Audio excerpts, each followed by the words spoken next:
Hey guys, welcome back to physics show. So guys, इस video lecture में हम लोग class 11th chapter 5 laws of motion का एक टॉपिक देखने वाले हैं। And that topic is this angle of friction. And angle of friction के बाद हम लोग पढ़ेंगे कि एंगल ऑफ स्लाइडिंग या फिर एंगल ऑफ रिपोज क्या होता है। टॉपिक है and that topic is this angle of friction.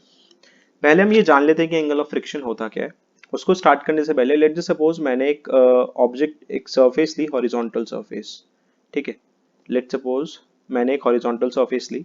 अब इस हॉरिजॉन्टल सरफेस पे मैंने एक ऑब्जेक्ट रखा ये। ठीक है, एक ऑब्जेक्ट रखा इस तरह से हॉरिजॉन्टल सरफेस पे। तो अब इस हॉरिजॉन्टल सरफेस पे इस ऑब्जेक्ट पे let suppose, by the way आपको पता होगा कि इस ऑब्जेक्ट का जो वेट है वो इसके सेंटर से कहाँ लगेगा, वर्टिकली डाउनवर्ड्स। और इसका जो नॉर्मल रिएक्शन है वो कहाँ लगेगा, ऊपर की तरफ। ठीक है, नाउ देन लेट सपोज इस ऑब्जेक्ट पे मैंने एक फोर्स अप्लाई किया राइट की तरफ। मैंने क्या अप्लाई किया, इस ऑब्जेक्ट पे एक फोर्स अप्लाई किया, दैट इज अप्लाइड फोर्स, मान लेते हैं P। और ये पॉइंट जो है इसको हम मान लेते हैं O पॉइंट है। ठीक है, नाउ ये आपको पता है कि जैसे ही हम कोई फोर्स अप्लाई करते हैं वैसे ही ऑब्जेक्ट के पास, जैसे ही हमने कोई फोर्स अप्लाई किया वैसे ही ऑब्जेक्ट पर एक उसके फोर्स के जस्ट ऑपोजिट डायरेक्शन में एक फ्रिक्शनल फोर्स लगता है। और अगर ऑब्जेक्ट पे आपने फोर्स इस तरह लगाया कि ऑब्जेक्ट जस्ट मूव हो रहा है सरफेस के ऊपर, तो उस केस में जो आपका फोर्स लगता है वो फोर्स कौन सा लगता है, वो फोर्स लगता है आपका फोर्स ऑफ लिमिटिंग फ्रिक्शन, मतलब एफएस मैक्स। तो हमने यहाँ पे फोर्स अप्लाई किया, हम ये मानकर चल रहे हैं कि जैसे ही हमने फोर्स अप्लाई किया ये ऑब्जेक्ट जस्ट स्लाइड हुआ है, मतलब जस्ट मूव हुआ है। ऑब्जेक्ट जस्ट मूव हुआ है। ठीक है, तो कौन सा फोर्स आएगा, फोर्स ऑफ लिमिटिंग फ्रिक्शन, ये हमने पढ़ा हुआ है। तो इसको O माना, let's say this is B, ये पॉइंट है B, लेट से ये पॉइंट है आपका A यहाँ पर। Now as you can see ये दो वेक्टर्स हैं, यहाँ पर दो वेक्टर्स हैं, कौन कौन, R और एफएस मैक्स। तो जब भी दो वेक्टर किसी एंगल पर लगते हैं तो हमने पढ़ा हुआ है उनका resultant by a parallelogram law कैसे आता है, root of A square plus B square plus 2ab cos theta, where theta is the angle between the to.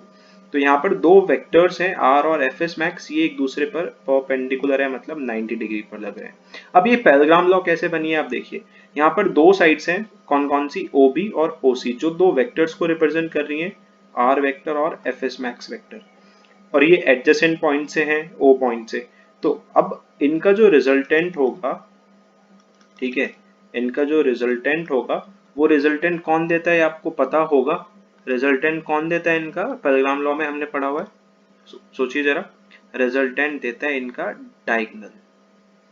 Resultant कौन देता है इनका, रिजल्टेंट देता है इनका डायगोनल। और डायगोनल मान लिया हमने, रिजल्टेंट दे दिया एफ डैश।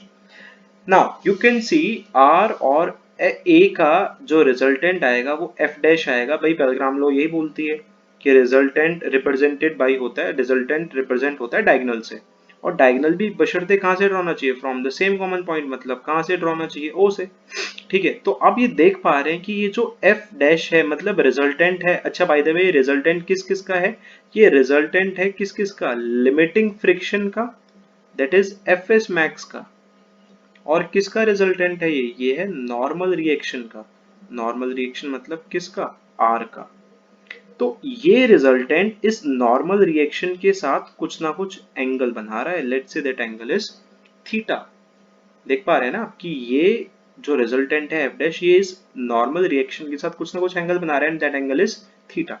बस इसी एंगल को क्या बोला जाता है यार, इसी एंगल को क्या बोला जाता है, angle of friction. That is it is defined as the angle which the resultant of limiting friction and normal reaction, की जो रिजल्टेंट है लिमिटिंग फ्रिक्शन और नॉर्मल रिएक्शन का, जो बनाता है किसके साथ, नॉर्मल रिएक्शन के साथ, उसी एंगल को हम क्या बोलते हैं, एंगल ऑफ फ्रिक्शन। अब कुछ के दिमाग में बात जाएगी कि यार हमने एंगल ये 90 डिग्री इधर ही क्यों चूज किया, हमने ये राइट साइड वाला क्यों चूज नहीं किया, क्यों, क्योंकि आपको बात किसकी करती है, एंगल बताना है किसका, फ्रिक्शन का, तो इसीलिए हमने फ्रिक्शन के साथ वाला। ठीक है ना। अगर मैं यहाँ पर लिखूं, अब देखिए, अब आपको एंगल निकालने हैं कि थीटा किसके इक्वल है। तो लेट्स सपोज हम इसको लिख रहे हैं now tan theta is equals to, ये थीटा है तो टेन किसके बराबर होता है, perpendicular upon base, that is B C divided by ये हो गया आपका ओ बी। तो बी सी किसके इक्वल है, you can see F S max, तो बी सी किसके इक्वल है यहाँ पे, एफ एस मैक्स के, तो F S max divided by what is O B, O B is are.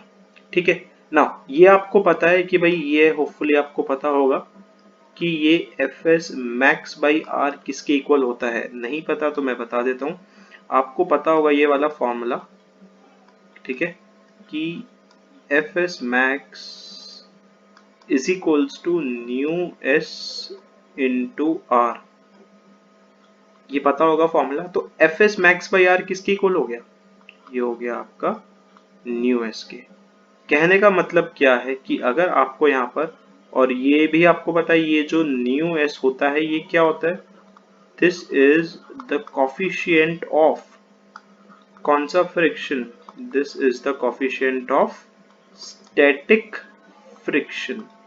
ये कोफिशिएंट है किसका, स्टैटिक फ्रिक्शन का।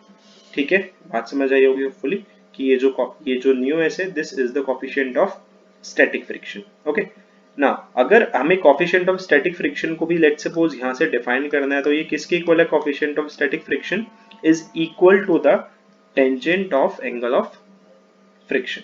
ठीक है, तो ये हो गई बात आपकी एंगल ऑफ फ्रिक्शन की। जो क्या होता है, ये एंगल होता है जो रिजल्टेंट बनाता है किस किस का, ये रिजल्टेंट बनाता है किस किस का, यहाँ पर लिमिटिंग रिएक्शन का, और किसका रिजल्ट, लिमिट रिएक्शन और नॉर्मल रिएक्शन का रिजल्टेंट बनाता है किसके साथ ही बनाता है, नॉर्मल रिएक्शन की। तो ये तो बात हुई एंगल ऑफ फ्रिक्शन की। आगे बढ़ते हैं एंगल ऑफ स्लाइडिंग या फिर एंगल ऑफ रिपोज की तरफ।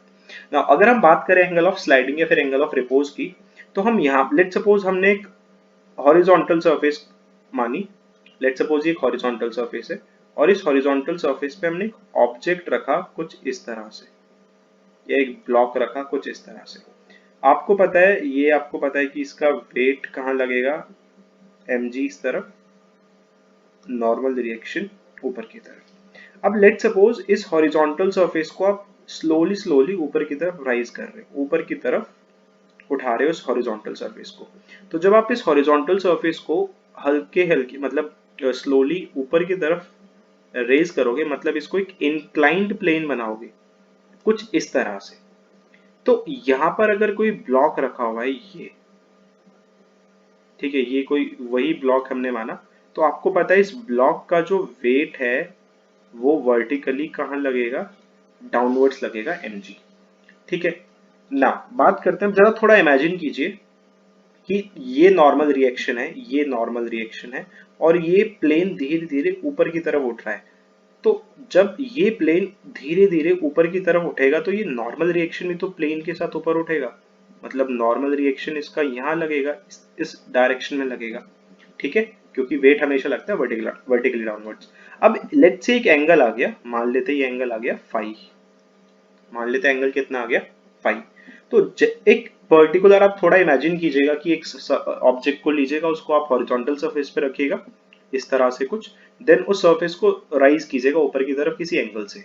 ठीक है, जैसे आप राइज करेंगे तो एक एंगल आपको दिखेगा, जिस एंगल पर वो जो आपने ऑब्जेक्ट रखा है वो ऑब्जेक्ट स्लाइड हो जाएगा उस सरफेस से।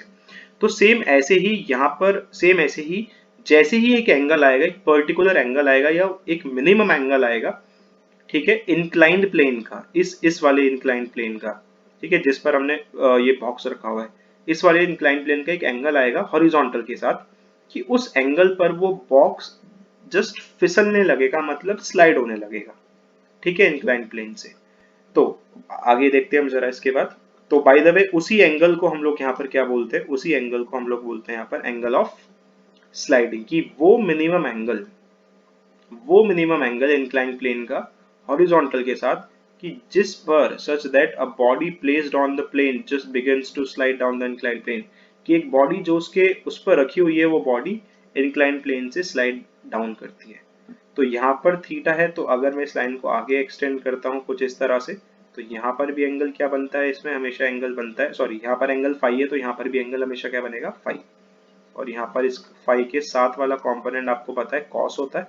तो mg के हमने दो रेक्टेंगुलर कंपोनेंट्स किए, one is mg cos phi और सेकेंड कंपोनेंट जो हम लोग यहाँ पर करेंगे that is mg sin phi. But अभी एक चीज मिसिंग है इसमें, क्या मैंने क्या बताया कि जो बॉक्स है यार ये स्लाइड कर रहा है, इट बिगिंस टू स्लाइड, मतलब जस्ट इसने अपना मोशन स्टार्ट किया है, और जब भी कोई भी ऑब्जेक्ट अपना मोशन स्टार्ट करता है तो उसके फोर्स के जस्ट ऑपोजिट, सॉरी उसके मोशन के जस्ट ऑपोजिट एक मैक्सिमम फोर्स ऑफ फ्रिक्शन आता है, मतलब लिमिटिंग फ्रिक्शन लगता है। तो हमने ये कंप्लीट कर लिया। तो होपफुली आपको ये डायग्राम समझ आया होगा कि mg के जब भी इंक्लाइन प्लेन की बात आएगी तो आपको ये ध्यान रखना है कि हमेशा इस तरह इसके कंपोनेंट्स रिजॉल्व होंगे।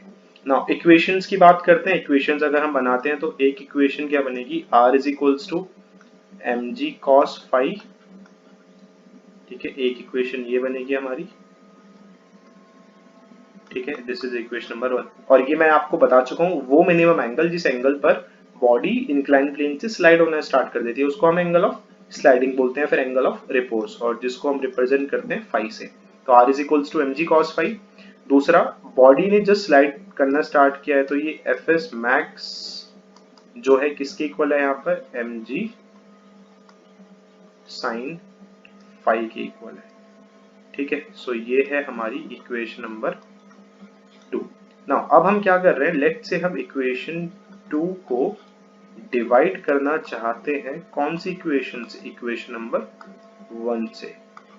तो F S max divided by R is equals to M G sine phi divided by M G cos phi. M G से एम जी कैंसिल आउट हो गया। नाउ ये F S max by R, अभी अभी मैंने बताया था F S max by R किसके इक्वल होगा, न्यू एस के। F S max by R किसके इक्वल होगा, अभी अभी जस्ट इसके इसमें एंगल ऑफ फ्रिक्शन में आपको बताया था मैंने, ठीक है। सेम ऐसे ही F S max by R किसके इक्वल होगा, ये वाली चीज किसके इक्वल होगी, न्यू एस के, ठीक है। नाउ यहाँ क्या बच गया आपका टेन फाई, और ये न्यू एस आपको पता ही है क्या होता है, कोफिशिएंट ऑफ स्टैटिक फ्रिक्शन। तो coefficient of static friction angle of sliding के टेंजेंट के इक्वल भी होता है, टेंजेंट मतलब 10 के। तो आप इस रिजल्ट से mu S is equals to 10 phi और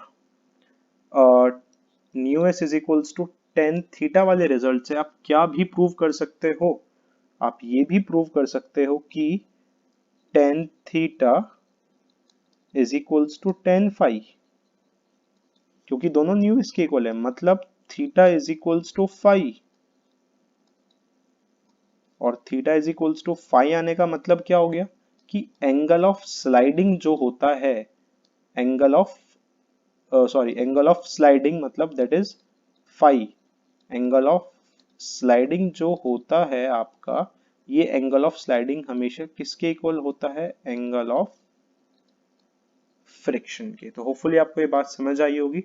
ये दोनों जो हमने डेफिनेशन, बहुत छोटे छोटे टॉपिक्स थे कि एंगल ऑफ फ्रिक्शन क्या होता है, एंगल ऑफ स्लाइडिंग क्या होता है, ये आपको समझ आया होगा। एंड ये भी आपको समझ आया होगा कि दोनों एंगल्स एक दूसरे के इक्वल कैसे होते हैं, ठीक है। So thank you so much, take care.